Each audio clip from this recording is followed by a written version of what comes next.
See?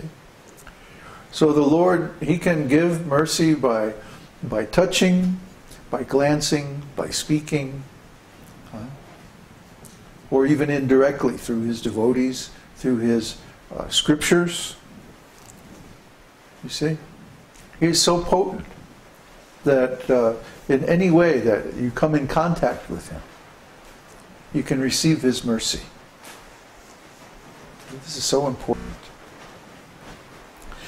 As far as heartfelt wishes are concerned, there is a statement in the Shukha Samhita where Narada tells Srila Vyasadeva, "You have a son who is the greatest devotee of the personality of Godhead. And I can observe that without any following of the regulative principles of devotional service, he is already enriched with many of the symptoms achieved by the execution of devotional service after many, many births."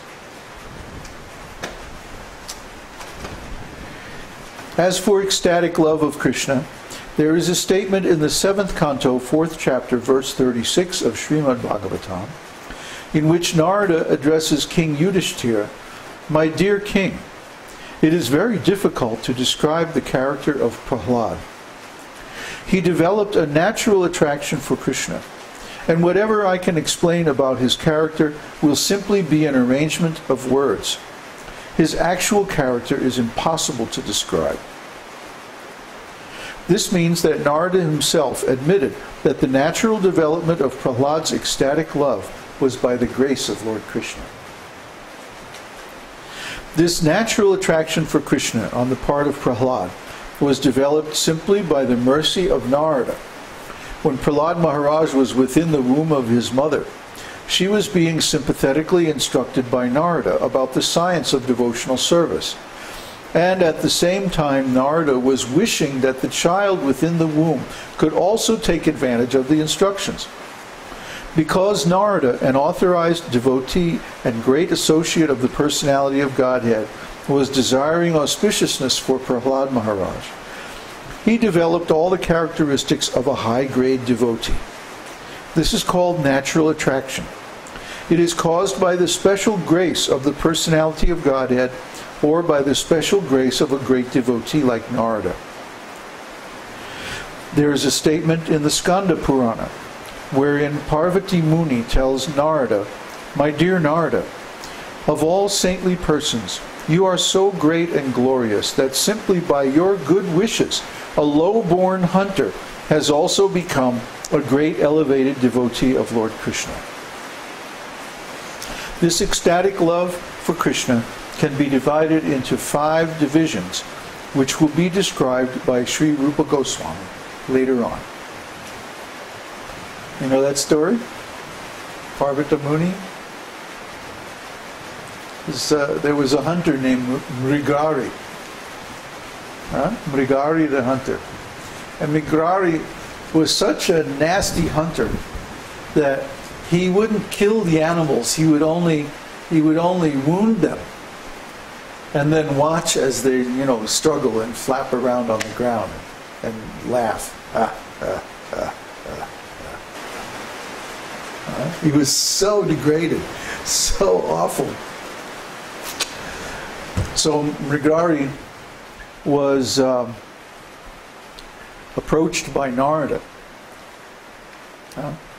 And Narada said to him, you shouldn't do this. This is very nasty, very horrible, and it's going to lead to suffering later on. And Mrigari said, well, how is that possible? And Narada started to explain the law of karma and all that. And Mrigari said, oh, I don't believe all that. That's impossible. That can't be true. So Narada gave him a vision showing what would happen to him after his death. That he would go into the court of Yamaraj, and all the animals that he killed or half killed would be there, and they would all testify against him, and they would all jump on him and begin biting his flesh and stuff like this. And so he was so shocked by this. Mrigari said, oh, I'll do anything. I'll do whatever you want. Please, let me escape this fate. So of course, Narada told him, just chant the holy name. Just chant the holy name. Somehow he engaged him in chanting the holy name. And so then, sometime later, Parvata Muni and Narada were traveling around the universe.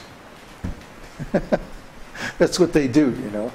Narada Muni has this Veena that when he plays it, he can travel anywhere in any world, any planet, any dimension, any time, you know.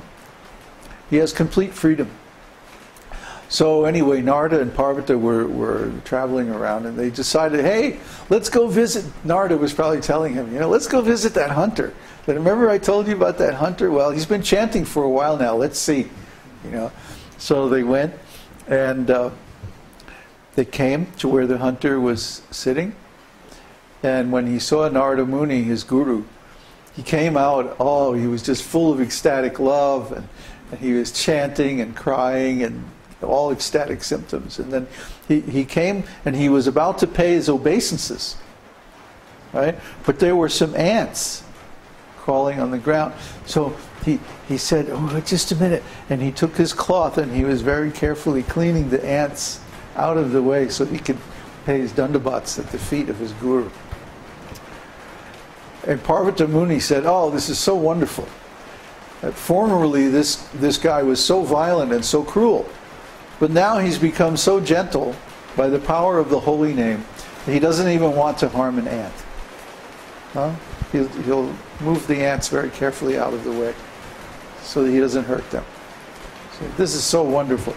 And then he spoke that verse, Narada, you're so kind that simply by your good wishes you can make someone a great devotee with great ecstatic love like that. So Narada did this several times, probably more times than we know about, many times. And some of the stories are related in the Śrīmad-Bhāgavatam, how devotees came to ecstatic love just by Narada's good wishes.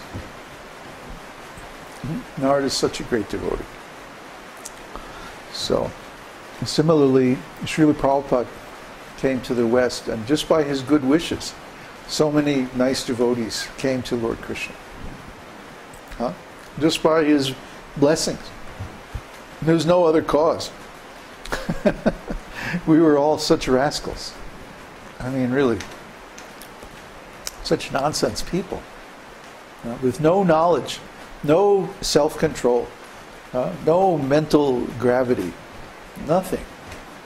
You know. But Prabhupada took us, somehow, by his good wishes, we developed into nice devotees. Some of us did. It depends on the sincerity of the soul. You know, if someone is sincere and they get mercy like that, then they can advance very, very far. You know? If someone's not sincere, even if they get mercy, they'll blow it. They won't get the result. So, grateful if we get the opportunity to render devotional service, especially direct devotional service to a self-realized soul. We should be very careful not to misuse this opportunity, but to value it and get the most out of it, because this is very, very rare. Very, very rare. How long have we been preaching now? 3 years? 4 years? I mean, you know, on any kind of scale. And, you know, in a few more years we're going to wind up our activities. Things are going to get so crazy that it's going to be very hard to preach, especially the way we're preaching now. So out of maybe a life of 70 years or something like that, I will be preaching a total of less than 10 years. Publicly available. I may still be available to my close disciples, but not publicly available. I can see that time coming. So if this material is valuable to you, if these instructions are valuable to you, take them, use them, put them into practice now. It's not going to be here forever. An esoteric school is never open forever. They come and go. They manifest, and then they're withdrawn back into the spiritual world. And then they manifest in a different way. And then again they're withdrawn. Every generation, the esoteric school is created again from scratch, from zero. See, from the heart of the self-realized soul. That is a real esoteric school. Huh? If you have a big buildings and big church and big organization and stuff like that, that's not an esoteric school. That's an organization. That's an institution. That's a church. It can't have the same structure. It can't have the same potency. Huh? Esoteric school is a very rare thing. It springs into existence from the transcendental platform.